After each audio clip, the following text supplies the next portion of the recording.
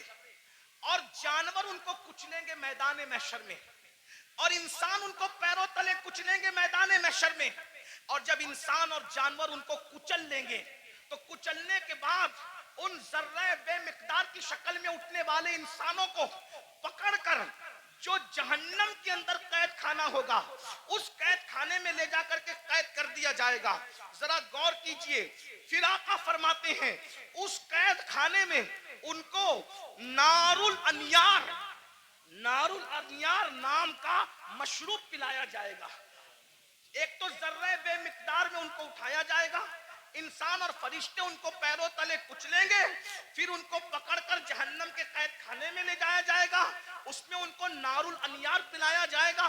صحابہ نے پوچھا یا رسول اللہ یہ نار الانیار کیا ہے؟ تو آقا فرماتے ہیں یہ جہنمیوں کا کھولتا ہوا پیپ ہے جو ان کے جسم سے نکلے گا، اور جہنم کی سڑی ہوئی آگ ہے جو ان کی غذا بنے گی۔ صحابہ نے پوچھا آقا وہ ذرہ بے مقدار والے لوگ اور وہ جہنم کے اندر قیدی لوگ، نار الانیار پیپ پینے والے لوگ، جہنم کی سڑی ہوئی آگ کھلائی جانے والے لوگ، وہ کون ہوں گے؟ تو آقا فرماتے ہیں وہ دنیا میں وہ لوگ ہوں گے جو گھمنڈ کرتے ہوں گے، تکبر کرتے ہوں گے، میں چودھری کا بیٹا، میں مالدار کا بیٹا، میں پڑھا لکھے کا بیٹا۔ علم پر گھمنڈ کرنے والے، عمل پہ گھمنڈ کرنے والے، نسب پہ گھمنڈ کرنے والے، تقوی پہ گھمنڈ کرنے والے، کسی قسم کا گھمنڈی ہوگا، قیامت کے دن اس کو ذرہ بے مقدار میں اٹھایا جائے گا۔ اے میری جوانوں آپ سے پوچھتا ہوں یہ گھمنڈ ہی تو ہے جو آپ کو علماء کے قریب نہیں ہونے دیتا، یہ تکبر ہی تو ہے جو لوگوں کو آج دین سے قریب نہیں ہونے دیتا۔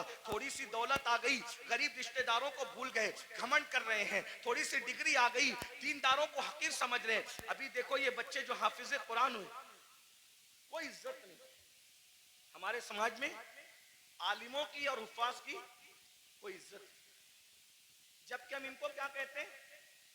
نائب رسول۔ کاغذ پہ قرآن لکھ دیا جائے تو اس کو سر پہ رکھا جاتا ہے، اور سینوں پہ قرآن لکھ دیا جائے تو ان کو مسجد میں وہ لوگ آ کے بات سناتے ہیں، گھر میں جس کی بیوی اس کی بات نہیں سنتی۔ کاغذ کا لکھا ہوا قرآن سر پہ آئے، سینوں پہ لکھے ہوئے قرآن کی کیا قدر کر؟ بھائیوں قدر کرنا چاہیے۔ یہ جو بے قدری علماء کی کرتے ہو، بے قدری حفاظ کی کرتے ہو، دیندار طبقے، آپ لوگ نہیں کرتے، آپ لوگ تو بہت محبت کرتے ہیں، لیکن انٹرنیٹ کے ذریعے سے آواز وہاں تک پہنچتی ہے جو گھروں میں بیٹھے ہیں، جو ہمیں سننا نہیں چاہتے۔ انٹرنیٹ کے بہت سے نقصانات ہیں، لیکن کچھ فائدے یہ بھی ہوئے کہ جو طبقہ ہم لوگ کی آواز سے نفرت کرتا تھا وہ بھی کہیں نہ کہیں چپکے چپکے سننے لگا، اور کہیں نہ کہیں برف پگھلنے لگی۔ ہاں، یہ ہو رہا ہے فائدہ، کچھ نقصان بھی ہوا۔ ہاں، اسی لیے آپ سے کہتا ہوں انٹرنیٹ کے سامنے بیٹھتے ہو تو بڑے وقار سے بیٹھا کرو۔ آپ کے بیٹھنے سے کسی کو ہدایت بھی مل سکتی ہے، اور منبر پہ لڑنے سے کسی کا ایمان بھی جا سکتا ہے، اس کا خیال رکھنا، اس لیے کہ آپ کو اپنے بیگانے سب دیکھ، آپ کی چھوٹی سی منبر پر کی ہوئی جھڑپ کسی ایماندار کو کفر تک لے جا سکتا ہے، اتنا یاد رکھنا۔ اس لیے ذرا ہوش سے منبر پہ کوئی لڑنے آئے تو اس سے ہاتھ جوڑ کے کہو میں ہار گیا تو جیت گیا، اس لیے کہ میں ہارا ہوا کہلاؤں گا چلے گا، لیکن میری وجہ سے کوئی میرے مسلک اور مذہب سے بیزار ہو کر کے کفر کی طرف جائے، مجھے یہ گوارا نہیں، اس کا خیال رکھا جائے، بہت ہمیں خیال کرنا ہوگا، کیونکہ ہمیں لوگ دیکھتی ہیں، دو آنکھیں دیکھتی ہے تو لوگ اتنا محتاط ہوتے ہیں، یہ ہزاروں آنکھیں دیکھتی، یہ انٹرنیٹ کی جو ہے وہ نحوست یا جو ہے وہ نفاست کچھ کم نہیں ہے، اس کی نحوست بھی بری ہے، اس کی نفاست بھی بڑی ہے، لیکن اتنا یاد رکھیں یہ دو آنکھیں نہیں دیکھتی انٹرنیٹ پہ بیٹھنے والوں کو، کروڑوں آنکھیں دیکھتی ہیں، اور آپ ان کا تصور نہیں کر سکتے کہ کون کون دیکھتا ہے۔ اس لیے منبر پر ہم خدا کے لیے 2 گھنٹے ہی صحیح اس طرح بیٹھیں کہ ہمارے بیٹھنے کو دیکھ کر لوگ مجبور ہو کے کہیں جب یہ اس طرح بیٹھتا ہے تو غریب نواز کیسے بیٹھتے ہیں، یہ اس طرح بیٹھتا ہے تو غوث اعظم کیسے بیٹھتے ہیں، یہ اس طرح بیٹھتا ہے تو امام اہل سنت کیسے بیٹھتے ہیں، یہ ہمارا انداز ہونا چاہیے، اللہ کرے ہمیں توفیق ملے۔ لیکن غرور اور گھمنڈ کا کیا کیا جائے، آج ہمارا جوان طبقہ، نئی نسل علماء کا مذاق اڑا رہی ہے، حفاظ کی عزت نہیں کر رہی ہے۔ میرے جوانوں، اگر دولت کے نشے میں گھمنڈ کیا، حسن کے نشے میں گھمنڈ کیا، کسی بھی قسم کا تکبر کیا، تو اللہ کے رسول فرما رہے قبر سے ذرہ بے مقدار کی شکل میں اٹھو گے، بے مقدار، اور پورا میدان محشر تمہیں پیروں تلے کچلے گا، جہنم کی قید میں ڈالے جاؤ گے، نار الانیار جہنم کا پیپ کھولتا ہوا پلایا جائے گا، جہنم کی سڑی ہوئی آگ کھلائی جائے گی۔ اس لیے خدا کے لیے گھمنڈ چھوڑ دو، تکبر چھوڑ دو، اور سوچو میں انسان ہوں اور صرف انسان، میں انسان ہوں اور صرف انسان ہوں، اور انسان کیا ہے، من نطفہ، انسان کو اللہ نے ناپاک قطرے سے پیدا کیا، انسان کو اللہ نے سڑی ہوئی مٹی سے پیدا کیا۔ میرے بھائی، سڑی ہوئی مٹی اور ناپاک قطرے سے تو پیدا ہوا ہے، اگر عبادت کر کے تو اللہ کو منا لے تو تو فرشتوں سے بہتر ہے، اور اگر تو اللہ کو راضی نہ کر سکا تو پھر معاذ اللہ تو جانوروں سے بھی بدتر ہے۔ جو آخری بات کہنے کے لیے کہا تھا وہ آخری بات یہ ہے، امام غزالی کے استاد تھے، امام غزالی کے استاد، غزالی جیسی ہستی جس نے 500 سے زائد اس دور میں کتاب لکھی، آج سے 900 سال پہلے، اور ان کی کتابیں آج بھی دنیا میں موجود ہیں، تو امام غزالی کے استاد تھے، ان کے سامنے ایک نوجوان چھوکرا لڑکا اکڑ کے چل رہا تھا۔ قرآن کہتا ہے وَلَا تَمْشِي فِي الْأَرْضِ مَرْحًا، زمین پہ اکڑ کے مت چلو، اکڑ کے مت چلو۔ آج کل کے لڑکے بائک پہ بیٹھتے ہیں، تھوڑا جم ویم کر کے بازو بنا لیے ہیں، تو وہ بازوؤں پر پھول پتیاں پتہ نہیں کیا کیا بنا لیتے ہیں، یہ حرام ہے، حرام۔ اللہ کے رسول علیہ السلام نے فرمایا گوندنے والوں پر اور گندوانے والوں پر دونوں پر اللہ کی لعنت۔ ہاں، یہ گوندنے گندانے کا سلسلہ پہلے اسلام کے دشمن لوگ کرتے تھے، ہمارا کام نہیں ہے، گوندنا گندوانا ہمارا کام نہیں، ہمارے بازوؤں پر نشان نہیں ہوتے، ہمارے چہروں پر سجدوں کے نشان ہوتے ہیں، اور وہ بھی کالے نشان نہیں، انوار کے نشان ہوتے ہیں، چمک ہوتی ہے، سیماہم فی وجوہہم من اثر السجود، چہرے چمکتے ہیں۔ جم کرو، مضبوط بنو، طاقتور بنو۔ میں تو کہتا ہوں ہمارا مذہب طاقتور لوگوں کا مذہب، ہمارے کمزور لوگ ہیں ہی نہیں، ہمارا اللہ بھی طاقت والا، لا حول ولا قوت الا باللہ، ہمارا اللہ طاقت والا، ہمارے رسول طاقت والے۔ ایک شخص نے مجھ سے ٹرین میں کہا کہ میرے فلاں نے ہمالیہ اٹھایا۔ میں نے کہا اچھی بات ہے، لیکن میں متاثر نہیں۔ کہا کیوں؟ میں نے کہا میرے نبی نے صرف ہمالیہ نہیں، پوری کائنات کا بار اٹھا رکھا ہے، اور میرے امام کہتے ہیں جس کو بارے دو عالم کی پرواہ نہیں، ایسے بازو کی قوت پہ لاکھوں سلام۔ اندازہ کر ان کی انگلی کے اشارے کا، جبل ابو قبیس پہ کھڑے ہو کر اشارہ کرتے ہیں تو چاند ٹکڑے ہو جاتا ہے۔ جس کے اشارے کی اتنی قوت ہے، اس کی انگلی کی کتنی قوت ہوگی؟ انگلی کی اتنی قوت ہے تو پنجوں میں کتنی قوت ہوگی؟ اور جب پنجوں میں اتنی قوت ہے تو بازوؤں میں کتنی قوت ہوگی؟ اور جب بازو کی قوت یہ ہے تو سینے میں کتنی قوت ہوگی؟ ان کے سینے کی قوت کو قرآن بیان کرتا ہے، لو انزلنا ھذا القرآن علی جبل لرأیتہ خاشعا متصدعا من خشیۃ اللہ۔ جس پہاڑ نے قرآن کا بار نہ اٹھایا، مصطفیٰ کے سینے نے قرآن کا بار اٹھا لیا۔ واہ واہ واہ، سبحان اللہ سبحان اللہ۔ ہمارے یہاں تو سبھی طاقتور ہے، غوث پاک طاقتور، غریب نواز جم کرو طاقتور بنو، مگر کسی کی گردن دبانے کے لیے نہیں، رات رات بھر مصلی پہ کھڑے ہونے کے لیے، کسی پہ ظلم کرنے کے لیے نہیں، مظلوم کی مدد کرنے کے لیے، کسی کو ڈرانے کے لیے نہیں، ڈرانے والوں کو سمجھانے کے لیے طاقتور بنا۔ ہمارے سبھی ہمارے مولا علی تو اتنے طاقتور تھے، ہمارے مولا علی اتنے، مولا علی کا ذکر کرو تو کچھ لوگ جلتے ہیں کیونکہ ان کی طاقت ان کو برداشت نہیں ہوتی۔ ہمارے مولا علی بہت طاقتور تھے، ہمارے مولا علی بہت طاقتور، ہمارے مولا علی بہت طاقتور تھے۔ الحمدللہ ہمارے صدیق بھی بہت طاقتور، افضل البشر بعد الانبیاء بھی تحقیق، ہمارے صدیق اکبر بھی اتنے طاقتور تھے۔ جب بدر میں رسول اللہ کی کوئی حفاظت کے لیے نہ آیا تو صدیق اکبر نے کہا میں حضور کو پہرا دوں گا، اللہ کی امانت کی حفاظت میں کروں گا۔ صدیق طاقتور، فاروق اعظم طاقت، عثمان غنی، مولا علی سب طاقت۔ اور مولا علی کیسے طاقتور سن لو، غور سے سنو۔ ایک دن مولا علی کی ڈھال گرا دی۔ کیا گرا دی؟ بات سمجھ میں آ رہی ہے؟ کیا گرائی؟ ڈھال۔ ڈھال کس کو کہتے ہیں؟ اب تو سیریل دیکھ کے آپ لوگ ہم سے زیادہ سمجھ گئے کہ ڈھال، پہلے سمجھانا پڑتا تھا، ابھی نہیں، اب سب کو پتا ہے ڈھال کیا ہے، تلوار کیا ہے، اور میمنہ کیا ہے، مسرہ کیا ہے، قلب کیا ہے، مقدمت الجیش کیا ہے، سب سیکھ لیا ہے۔ چلو کچھ تو سیکھا، ہم سے نہ سیکھا کسی سے تو سیکھا، لیکن بہرحال ڈھال، ڈھال سمجھتے ہیں نا، جس پہ وار روکا جاتا ہے۔ مرحب نے میرے مولا کی ڈھال پہ وار کیا اور ڈھال دو ٹکڑے کر دی۔ میرے مولا کو آیا غصہ، اور تو نے میری ڈھال کاٹی اور ڈھال توڑی، اب میں تجھے سزا کیا دیتا ہوں؟ میری ڈھال کاٹ کے یہ نہ سمجھنا کہ میں پلٹ کر جاؤں گا، کیونکہ علی کہتے ہی اس کو ہے جو پلٹ کر نہ جائے۔ علی کا نام تھا حیدر کرار، پلٹ کر بھاگنے والا نہیں، پلٹ پلٹ کر حملہ کرنے والا۔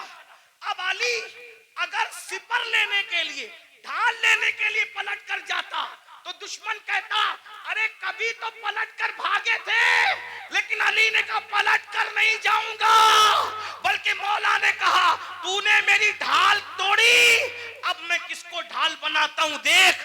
آگے بڑھے اور خیبر کا دروازہ اکھاڑ کر علی نے اسی کو ڈھال بنا لیا اور اسی کو لے کے جنگ کرتے رہے کرتے رہے کرتے رہے، اور جب اس کو اٹھا کر کے پھینکا ہے تو علی کا پھینکا ہوا دروازہ 70 لوگ مل کر بھی اپنی جگہ سے اٹھا نہ سکے۔ نعرہ تکبیر، نعرہ رسالت، نعرہ حیدری۔ کبھی دیوار ہلتی ہے، حضرت کبھی در کانپ جاتا ہے، علی کا نام سن کر اب بھی خیبر۔ ہم علی والے ہیں، لیکن وہ علی والے ہیں جو صدیق کو افضل البشر مانتے ہیں۔ واہ واہ سبحان۔ ہم وہ علی والے ہیں جو فاروق اعظم کو عادلوں کا سردار مانتے ہیں۔ ہم وہ علی والے ہیں جو عثمان کو ایک نور والا نہیں بلکہ 2 نور والا ذوالنورین مانتے ہیں۔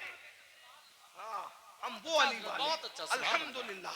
اور وہی سچے علی والے ہیں جو علی کو بھی مانتے ہیں اور مولا علی کی بھی مانتے ہیں. تو آخری بات جو کہنے چلا تھا کیا, وہ نوجوان پہلوان تھا, بازو موٹے موٹے تھے, گھمنڈ میں اترا کے چل رہا تھا. اللہ کو اترا کے چلنا پسند نہیں, اترا کے چل رہا تھا. امام غزالی کے استاد نے کہا اے لڑکے اترا کر گھمنڈ سے مت چل. اس نے پلٹ کر نصیحت نہیں مانی اور حضرت کو کہا آپ مجھے جانتے ہیں میں کون ہوں, آپ مجھے جانتے ہیں میں کون ہوں. امام غزالی کے استاد نے کہا بیٹا اچھی طرح جانتا ہوں کون ہوں. کہا کون ہوں میں؟ فرمایا تیری ابتدا پانی کا ناپاک قطرہ ہے اور تیری انتہا قبر کی سڑی ہوئی مٹی ہے, اس سے زیادہ تیری کوئی اوقات نہیں ہے. بس میری بھی گزارش یہی ہے, ہم پانی کے ناپاک قطرے سے پیدا ہوئے, اتنا ناپاک اتنا ناپاک اتنا ناپاک, زبان حیا اجازت نہیں دیتی کتنا ناپاک, لیکن ایک جملہ حیا کے پردے میں سن لے, اتنا ناپاک ہے کہ باہر نکل آئے تو غسل فرض کر دے, اتنا ناپاک. اور قبر کی وہ سڑی ہوئی مٹی جس میں کیڑے مکوڑے ہیں, یہ ہمارا حال ہے. اگر اللہ ناراض ہے تو یہ حال ہے, اور اگر اللہ کو منا لیا تو پھر کوئی سڑی ہوئی مٹی نہیں ہے, کوئی سڑی ہوئی. اگر اللہ کو منا لیا تو مٹی نہیں, سڑی ہوئی نہیں, بلکہ انشاءاللہ کفن کو بھی مٹی کا دھبا نہ لگ سکے گا. اگر خدا کو منا لیا, آؤ آج عہد کرو. شعبان کا مہینہ چل رہا ہے, اللہ کے رسول رجب سے ہی تیاری کرتے تھے رمضان شریف کی. نیکیوں کا موسم بہار آنے والا ہے, برکت والا مہینہ. ایک نیکی 70 کے برابر, فرض 70 فرضوں کے برابر. روزہ رکھنا, گناہ سے بچنا. ایک بات یہ بھی بتا دوں, جو رمضان شریف میں گناہ کرتا ہے, اللہ کے رسول فرماتے ہیں کہ اللہ اس کے 1 سال کی نیکیوں کو برباد کر دیتا ہے. رمضان شریف میں ایک گناہ, یہ کہاں سے میں پڑھ رہا ہوں, الموجم الاوسط سے حدیث پڑھ رہا ہوں. ہاں, جو رمضان شریف میں ایک گناہ کرے اللہ اس کے 1 سال کی نیکیوں کو برباد کر دیتا ہے. اس لیے رمضان شریف میں جہاں مسلم اکثریت ہے بڑا مزہ آتا ہے. ہمارے گاؤں میں بھی بڑا مزہ آتا ہے, 80% حضور کے غلام رہتے ہیں, مزہ آتا ہے. ممبئی میں بھی رمضان شریف کا مزہ آتا ہے, مراد آباد سنبل ادھر بھی رمضان شریف کا مزہ ہے نا. کیا بازار سجتے ہیں, کیا افطار لگتی ہے. لیکن یہ بازار ہے, اصل رمضان شریف کی بہار اس کی ہے جو گناہ سے بچ جائے, عبادت کر کے اللہ کو راضی کر جائے. کیا بات ہے حضرت, سبحان اللہ. روزہ رکھنا, ہو سکے تو رمضان شریف میں تہجد, سحری کو اٹھتے تو تہجد کا اہتمام کرنا. میرے آقا فرماتے ہیں جو تہجد پڑھتا ہے, آقا فرماتے ہیں انشاءاللہ وہ بے حساب جنت میں داخل ہوگا. تو نہیں سال بھر پڑھ سکتے تو رمضان شریف میں 2 ہی رکعت پڑھ لینا, زیادہ اس کے بہت زیادہ کی ضرورت نہیں ہے, وہ بہت تھوڑے عمل پہ راضی ہو جاتے. سحری میں اٹھو جلدی سے 5 منٹ پہلے اٹھ جاؤ, وضو کرو, 2 رکعت پڑھو تہجد, دونوں میں 3 بار قل اللہ پڑھو اور اللہ سے کہو. اللہ کہتا ہے میں پہلے آسمان پہ تجلی کرتا ہوں, پہلے آسمان پہ رات کے آخری حصے میں تجلی کرتا ہوں اور کہتا ہوں مانگ کیا مانگتا ہے, جو مانگے گا تو جو مانگتے ہو. لیکن اس وقت سحری میں آپ کیا کرتے ہیں, اس وقت بھی آپ لوگ اس وقت بھی آن لائن رہتے, ضرورت کے تحت رہتے ہو, اچھی بات ہے. اس وقت اللہ فرما رہا ہے مانگ میں دوں گا, آپ آن لائن ہو. افطار کے وقت تو آواز آ رہی ہے جو مانگے گا دوں گا, آپ آن لائن ہو. رمضان شریف کا فائدہ اٹھا, 1 بار درود شریف پڑھو, 70 بار درود کا ثواب. رمضان شریف کے لیے تیاری, ابھی سے توبہ کرو, استغفار کرو. آج سے پہلے جو ہوا, جو گناہ ہوئے, سب سے معافی مانگو, توبہ کرو اور نماز کے پابند بنو. سوچ یہ طے کر لو, آج کون سی تاریخ ہے شعبان کی, 4 تاریخ ہے نا, 4 گزری. یہ 4 کیا ہے پتہ ہے تمہیں, یہ 4 شعبان تمہارے اور میرے امام ہیں, امام حسین کی ولادت کی تاریخ ہے. سبحان اللہ, سبحان اللہ. مولود حسین پاک کا دن گزرا آج, میلاد حسین, سیدہ کے آنگن میں جو دوسرا پھول کھلا تھا. غور کیجئے. تو آج سے یہ عہد کر لو کہ میں نماز کی پابندی کروں, لیکن نماز پڑھوں گا تو کس کے پیچھے, جس کا عقیدہ میرے عقیدے کی طرح ہو اس کے پیچھے نماز. یعنی میں نبی کو زندہ مانتا ہوں تو مجھے امام بھی وہی چاہیے جو نبی کو زندہ مانتا ہے. میں نبی کو عالم ما کان و ما یکون مانتا ہوں تو مجھے امام بھی وہی چاہیے جو نبی کو معاذ اللہ پیٹھ کے پیچھے علم کا دانہ نہ دے, بلکہ نبی کو وہ یہ مانے کہ یہ سب چیزیں تو بہت چھوٹی موٹی ہے, جس کی نگاہ سے خدا کی ذات نہ چھپی اس کی نگاہ سے کون سا علم چھپ سکتا ہے؟ سبحان اللہ اور اگر بریلی کے تاجدار کے لہجے میں کہے تو یوں کہہ لے کہ اور کوئی غیب کیا تم سے نیہا ہو بھلا جب نہ خدا ہی چھپا تم پہ کروڑوں درود. تو امام کون سا چاہیے؟ بس یہ جو آپ کا عقیدہ وہ آپ کے امام کا عقیدہ. بس آخری بات کہہ دوں، لوگ کیا کرتے ہیں، میں تو نبی کو زندہ مانتا ہوں، میں تو نبی کو حاضر و ناظر مانتا ہوں، میں تو نبی کو افضل الرسل مانتا ہوں، میں تو نبی کو خیر البشر مانتا ہوں، لیکن میں نے ہر کسی کے پیچھے نماز پڑھ لینا. میں نے کہا بھائی جس موکل کا وکیل اس کے خلاف ہو اس کا مقدمہ وہ کیسے جیت سکتا ہے؟ مثال کے طور پہ بات اتنی ہے کہ موکل کس کو کہتے ہیں؟ جس کے آگے وکیل کھڑا ہو. موکل کہے میں نے قتل نہیں کیا اور وکیل کہے کہ میرے موکل نے قتل کیا، تو بولو بچائے گا کہ پھنسائے گا؟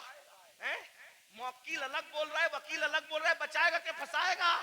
ارے جب دنیا کی کورٹ میں موکل اور وکیل کی الگ الگ بات پھنسا دیتی ہے تو قدرت کی عدالت میں امام کا عقیدہ الگ ہے، مقتدی کا عقیدہ الگ ہے. بولو تمہاری نماز کو بچائے گا کہ پھنسائے گا؟ اب تمہارے اوپر ہے. نمازیں بچانا چاہتے ہو تو صدر الافاضل جیسے والے عقیدے کے پیچھے نماز پڑھنا، اور اگر نماز کو پھنسانا چاہتے ہو تم جانو تمہارا کام جانو. ہم اپنی ذمہ داری پوری کر چکے. اللہ دوران گفتگو اگر کوئی غلطی ہو تو ہمیں معاف کرے. استغفر اللہ وما علینا الا البلاغ. السلام علیکم ورحمۃ اللہ.